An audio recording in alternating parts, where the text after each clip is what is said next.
Assalamualaikum warahmatullahi wabarakatuh. Halo semua. Jadi pada video aku kali ini aku bakal membahas tentang gelombang mekanik, di mana di dalamnya ada gelombang transversal dan gelombang longitudinal.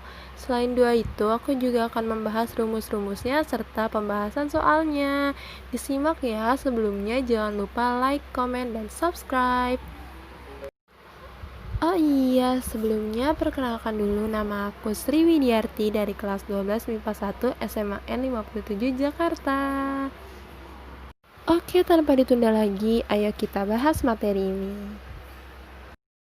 Gelombang mekanik merupakan suatu gelombang di mana perambatannya memerlukan medium. Medium tersebut diperlukan untuk menyalurkan energi pada proses perambatan gelombangnya. Salah satu contoh gelombang mekanik ialah suara. Suara memerlukan udara atau medium lainnya untuk menyalurkan energi gelombangnya untuk merambat. Tanpa udara atau medium perambatannya, gelombang suara tidak dapat merambat. Contoh gelombang mekanik lainnya adalah ombak, di mana air merupakan media rambatannya.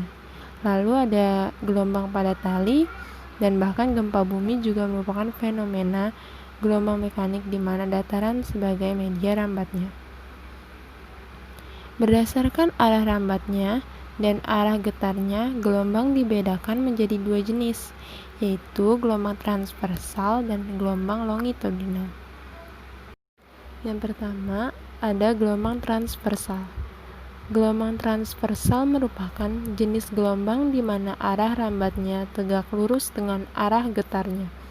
Contohnya itu, gelombang yang merambat pada tali. Bisa dilihat gambarnya, arah rambat gelombang menuju ke kanan, namun arah getarnya adalah ke atas dan ke bawah.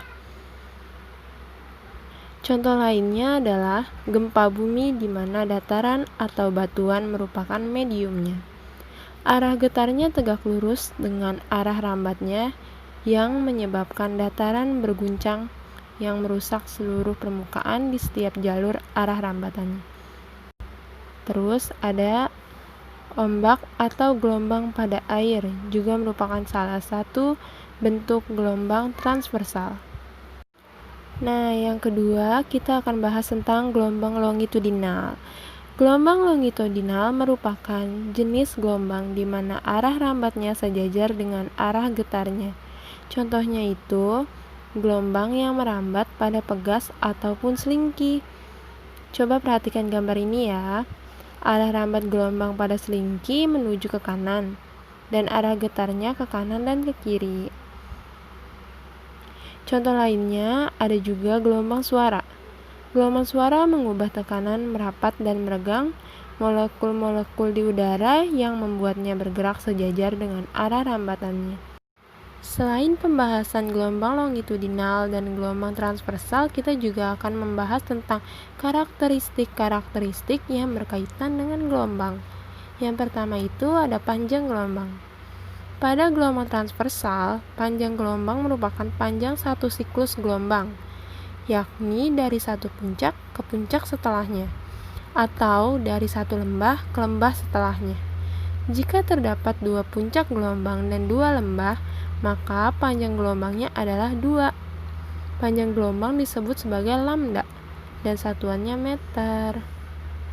Nah, pada gelombang longitudinal, panjang satu gelombang adalah panjang satu rapatan dan satu regangan, atau jarak antara dua rapatan yang berurutan, atau jarak antara dua regangan yang berurutan. Lalu panjang gelombang bisa dicari dengan rumus lambda sama dengan S per N, di mana S adalah jarak yang ditempuh gelombang dan N adalah banyaknya gelombang. Nah, karakteristik berikutnya adalah periode gelombang atau T. Periode gelombang merupakan waktu yang dibutuhkan untuk menempuh jarak satu panjang gelombang dengan satuannya sekon. Berikut ini adalah rumus periode gelombang. Nah, karakteristik berikutnya adalah frekuensi gelombang atau F.